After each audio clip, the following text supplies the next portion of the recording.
نظمي شيرين وجدي. الأغنية دي برضك عجباني قوي.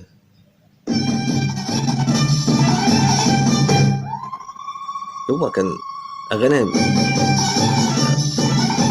مصرية حقيقية.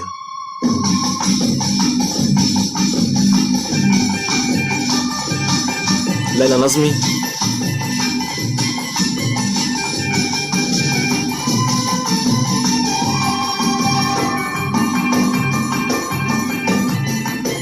ده تاريخ مصر مقدرش ننساه.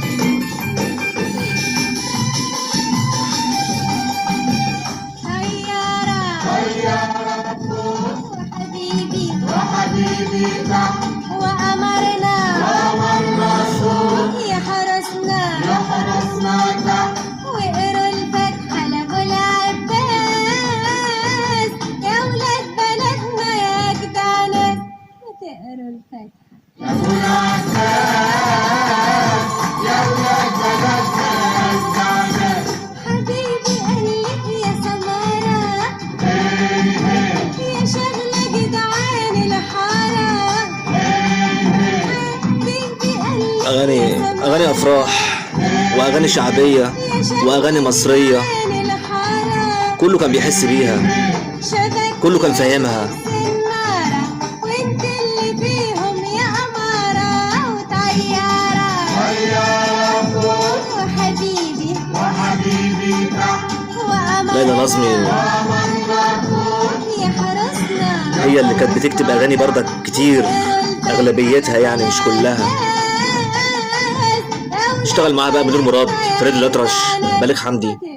ليلى نظمي اللي فيه ناس مش عاجباه الأغاني دلوقتي يعني بس بنشوف عمالقة الملحنين، عمالقة الشعراء. الشبكة جايبها نقاوة حبيبي قال لي حلاوة. ارجعوا تاني اسمعوها، اسمعوا الأغاني دي، اعملوا بحث كده ده انا بنزل الشغل الصبح 8 الصبح بلاقي واحد مشغل لي مهرجانات الصبح بدري من نجمة مشغل مهرجانات، الاقي يعني بيسمع الأطلال.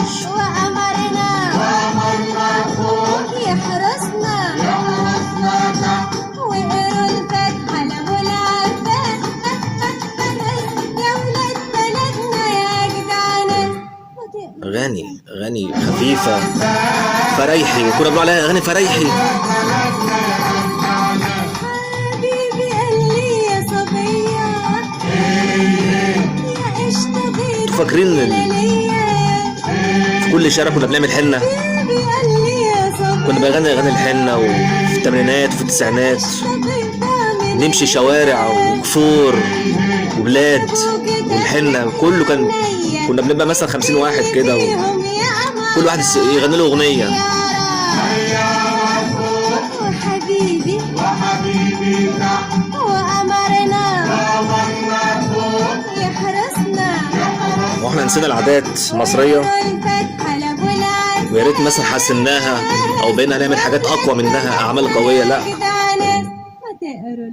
بقينا نرجع تاني نصحى الصبح نسمع مهرجانات.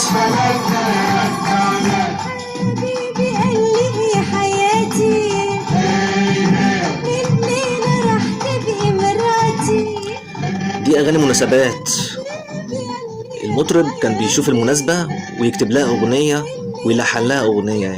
ايه المناسبة يا جماعة؟ مناسبة شبكة، مناسبة خطوبة، مناسبة عيد ميلاد، مناسبة عيد. كان في ناس بتكتب للاعياد، بتكتب لرمضان، بتكتب لاعياد الثورة. كانوا بيفكروا بيعملوا حاجات جميلة. انا قلت قبل كده الشاعر والملحن والمطرب كانوا اصدقاء اقوياء زمان. كان لما بيجي يقعدوا مع بعض بيعملوا عمل قوي جدا ممكن يبقى بصمة للتاريخ. احنا لما نرجع تاني عندنا شعراء قوية جدا معنا، عندنا بهاء الدين محمد، عندنا احمد شتا. الناس ديت قاعدة في بيوتها ليه ما بتشتغلش؟